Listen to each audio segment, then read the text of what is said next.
Hello learners, আসসালামু আলাইকুম। আপনারা দেখছেন ইংলিশ ইব্রাহিম 360, সাথে আছি আমি ইব্রাহিম খলিল। আজকের টিউটোরিয়ালটির মাধ্যমে আমরা ক্লাস 7 এর ইংরেজি চ্যাপ্টার 6 এর এ গুড রিডার 1 নাম্বার যে অ্যাক্টিভিটিসটা আছে সেটা সমাধান করব। চলুন শুরু করা যাক। প্রথমে আমরা ইনস্ট্রাকশনটা দেখে নিব। এখানে বলছে যে ask and answer the following questions. এখানে নিচের যে কোশ্চেনগুলো আছে সেগুলো কি করো, অ্যান্সার করো উইথ ইউর পার্টনার, তোমার পার্টনারের সাথে, and share your answer with the whole classes, এবং তোমার অ্যান্সারটা পুরো ক্লাসে শেয়ার করো। What are the text you usually read? কোন ধরনের টেক্সট তুমি যথারীতি পড়ো, কোন ধরনের প্যাসেজ বা কোন ধরনের পড়া তুমি যথারীতি পড়ো।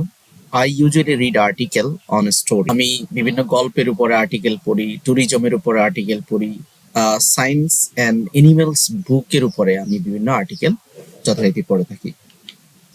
Do you face difficulties understanding them? তুমি কি ওই আর্টিকেলগুলো পড়ার সময় বা টেক্সট পড়ার সময় কোনো ধরনের ঝামেলা বা কঠিনত্ব পাও কিনা, ফেস করো কিনা? Yes, sometimes I face difficulties to understanding those article. কখনো কখনো আমি আর্টিকেল পড়ার সময় বিভিন্ন ধরনের সমস্যা দেখতে পাই বা ফেস করি, সম্মুখীন হই, because there are some new words or phrase. সেখানে কিছু নতুন শব্দ থাকে, বিভিন্ন নতুন ফ্রেজ থাকে, অ্যান্ড নিউ থিংস, এবং নতুন কোনো বিষয়বস্তু থাকে that I didn't yet see or hear, যেটা আমি কখনো দেখি নাই অথবা কখনো শুনি নাই। You remember a text you didn't understand? এমন কোনো টেক্সট কি তোমার মনে পড়ে যেটা তুমি বুঝতে পারতেছিলে না, ছিল না? Yes, last week when I read an article on the Sundarbans, যখন আমি সুন্দরবন নিয়ে একটা article পড়তেছিলাম, I found some name of animals.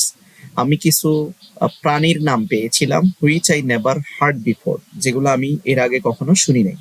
What was the text about? Was it poem, essay, newspaper, article, story or something else? মানে তুমি যে টেক্সটটা পড়েছো সেটা কোন ধরনের টেক্সট? এটা কি কবিতা ছিল, রচনা ছিল, কোনো ধরনের নিউজ পেপার আর্টিকেল ছিল, না স্টোরি অর অন্য কোনো কিছু ছিল? It was an article about the marine life. এটা ছিল জীব বৈচিত্র্য নিয়ে, মেরিন লাইফ নিয়ে, সুন্দরবনস ইকোসিস্টেমস অর বায়োডাইভার্সিটি, সুন্দরবনের বিভিন্ন বায়োডাইভার্সিটি অর ইকোসিস্টেম ও সুন্দরবন নিয়ে, সুন্দরবনের মেরিন লাইফ নিয়ে ওই আর্টিকেলটা ছিল। What did you understand the text? Didn't understand you text, কোন ধরনের কোন টেক্সটটা তুমি বোঝো নাই? List your reasons in the given space. নিচের স্পেসে কি করো, তোমার রিজনটা দাও কেন তুমি বোঝো নাই। In the article there were some names of animals, সেখানে কিছু এনিমেলের নাম ছিল, বিভিন্ন ট্রিজ ছিল, ফ্লেস ছিল, which I had never hard before, যেগুলো আমি এর আগে শুনি নাই। নো ডেফিনেশন, যেখানে কোনো ডেফিনেশন ছিল না, সংজ্ঞা ছিল না, কোনো ফিকচার ছিল না। নো প্র্যাকটিক্যাল এক্সাম্পল ছিল না, are used there, so that I didn't understand the entire text properly. তো এখানে অলরেডি আমরা এখানে বলে দিয়েছি, তারপর যদি আমরা লিস্ট করি, লিস্ট মাই রিজনস, এখানে name of new animals, trees or place, no definition, no picture, no practical example. পরবর্তী কন্টেন্ট 6.2 দেখার আমন্ত্রণ জানিয়ে আজকের মতো এখানে শেষ করছি। আল্লাহ হাফেজ।